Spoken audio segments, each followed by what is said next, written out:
Muito bem, pessoal, vamos colocar os assuntos em dia. Parece que não teremos mais nenhum evento do UFC no Brasil em 2026. Triste notícia. Dana White tá cada vez mais distante do UFC, já tá deixando de lado cargos importantes da empresa. Islam Makhachev tá acusando Ilia Topuria, chamando ele de mentiroso e covarde. E Arman Tsarukyan chegou dizendo que caso enfrentasse o Khabib no auge, ele venceria o ex-campeão dos leves do UFC. Vamos comentar sobre tudo isso, mas antes, pessoal, o UFC 327 vai acontecer nesse sábado. Jiri Prochazka voltando a disputar o cinturão dos meio pesados contra Carlos Ulberg depois da subida de Alex Poatan. Paulo Borrachinha também vai lutar no card contra o Azamat Muzarkanov e no mesmo dia também teremos a luta do Tyson Fury. Todas essas odds estão disponíveis lá na Stake e vai ter uma promoção exclusiva para o UFC 327 que eu vou revelar até sexta-feira. Para participar dessa promoção, que tá prometendo, basta você criar sua conta na Stake no link que vai estar aqui no primeiro comentário fixado e quando pedirem um código, coloca lá Figueira UFC tudo junto. Dado o aviso, vamos às manchetes. E meus amigos, parece que não teremos nenhum evento do UFC no Brasil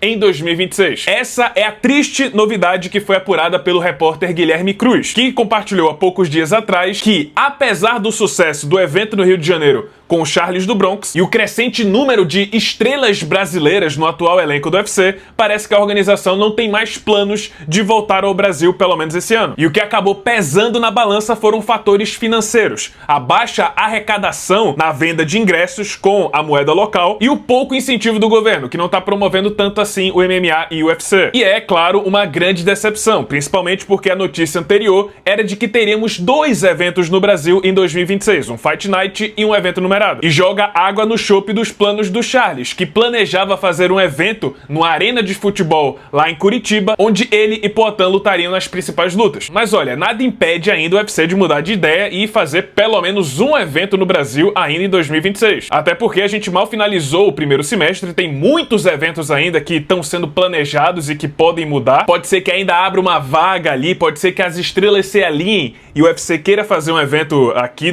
que seja no Rio de Janeiro. Então vamos torcer para que algo mude, mas não deixa de ser uma decepção, até porque a gente estava esperando 2 eventos esse ano e agora parece que a gente não vai ter nenhum. Falando na direção do UFC, vamos falar do Dana White? Ele tem sido um assunto recorrente no meio, já que cada vez mais ele parece desinteressado em promover seu filho primogênito, o próprio UFC. Muita gente vem percebendo um afastamento do Dana, que está cada vez menos presente no dia a dia do UFC, nos anúncios, nas notícias, na tomada de decisões e parece bem mais presente na sua nova organização, a Zuffa Boxing. Mas parece que não é só sentimento, parece que de fato Dana White está se afastando dos principais cargos do UFC. Por exemplo, ele acabou de confirmar que não está mais presente na parte de negociação de lutas e que está deixando praticamente tudo pro Hunter Campbell e os matchmakers do UFC, Sean Shelby e Mick Maynard. We were a small business, and as we started to grow, the relationships that I had with like the Chuck Liddells and the Matt Hugheses and guys like that from the early days right up to, McGregor, Ronda Rousey, Cowboy, and the list goes on and on. And it got to a point, it's almost like, we were talking about Cowboy a little bit off camera, this guy he was always doing something crazy. And then, you made reference to it. As soon as he got his check, he was blowing it. He's buying boats and jet skis and, all kinds of toys. But these guys, whenever anything would go wrong in their personal life, we were the first phone call they would make, and all the time, things like that. Yeah, and obviously it's grown. I have completely removed myself from the negotiating part of fighter contracts. I got to a point where this isn't fun anymore, man. I'm lucky that I'm at a point in my life and in my career where I can just deal with the fun stuff that I like to do. So, yeah. Eu já falei aqui que Hunter Campbell se tornou uma espécie de primeiro-ministro no UFC. E isso faz com que o Dana White se torne meio que um rei Charles. Alguém que não tá envolvido diretamente no processo, mas que dá a sua bênção na tomada de decisões. Basicamente, o Hunter Campbell apresenta o plano e o Dana White dá sua bênção, assina embaixo. Mas isso cria um cenário perigoso, porque a gente só chegou até esse ponto por causa da liderança do Dana White. Esse afastamento pode ser prejudicial a longo prazo. Eu posso fazer um vídeo sobre isso, comentando especificamente do que as consequências da saída do Dana White do UFC podem trazer para o UFC e o MMA. Vamos agora falar de Islam Makhachev, que resolveu dar com a língua nos dentes. O Islam Makhachev chamou o Ilia Topuria de covarde e fujão. A gente sabe que, segundo vários rumores, inclusive do próprio Ilia Topuria, o plano original do UFC na Casa Branca seria o combate entre ele e Islam Makhachev, mas que horas antes do anúncio do card oficial, a luta foi cancelada e aí colocaram no lugar o Justin Gaethje. A gente até tem uma versão do Ilia Topuria contando como é que foi o processo, como é que ele descobriu que agora enfrentaria outro adversário. Te pregunto por Islam.